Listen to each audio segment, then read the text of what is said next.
Hello guys, শুভ দুপুর, শুভ নববর্ষ। আজকে নববর্ষের বছরের প্রথম দিন। আজকে তো একটু ভালো মন্দ আয়োজন হবেই নাকি। দেখো আমি ওদের কি রান্না করেছি, ভাত কাজ একটু দূরে রাখা।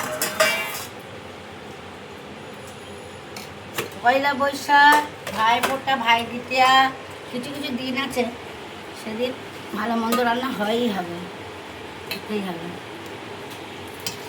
তার মধ্যে গরম গরম ভাত, গরম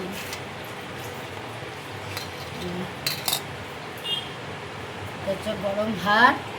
এটা বাবার খাবারটা বাড়ছে, কেননা বাবা এখন তোমার মাংস বেশি নাও খেতে পারে। বাবার জন্য পোস্ত বাটা করা হয়েছে। আচ্ছা, পোস্ত বাটা, এই যে এই ঢ্যাঁড়স ভাতে, ঝিঙে ভাতে, এটা বাবাকে সমেত দেবো, বাবা যা করা করবে। এটা আমি আগে পারবো না, এই থাকবে বাবা। আর এই যে আর একটা আছে পেঁয়াজ পোস্ত, পেঁয়াজ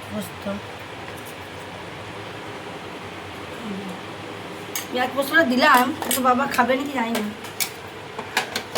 আর এই যে মাটন, ছেলেগুলো সব খাওয়া হয়ে গেল। দিয়ে বাবার এই তোমার ঢেঁড়স ভাত এগুলো করছিল, তো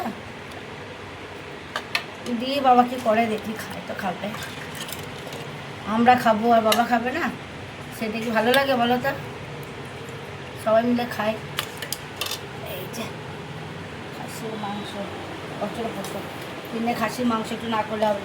আর একটা জিনিস করা যায়, যে কলাই ভাতে, কলাই সেদ্ধ, বুঝছো?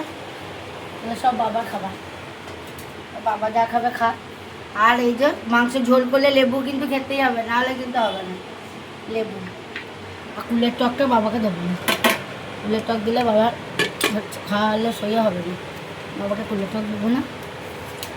ওই ছেলেগুলো আবার সব খাবারগুলো বাড়ি শ্যামা রায়ে খাওয়া হয়ে গেল। এবার কানায় ভাতটা বাড়বো। একটা জিনিস তো দেওয়া হয় নাই, দইটা দেওয়া হয় নাই। দইটাই তো খাবে, টক দই, তো টক দই খেলে উপকারে, গরম টক দই দিই। ব্যাস, এগুলো হচ্ছে সব বাবার খাবার দেওয়া হয়েছে, ব্যাস আর কিছু নাই। এবার আমি ছেলেকে খাবারটা বাড়ি। হ্যাঁ, তোমাদের সব কী রান্না হলো পয়লা বৈশাখের দিন জানাবে কমেন্টে। হ্যাঁ, বাই।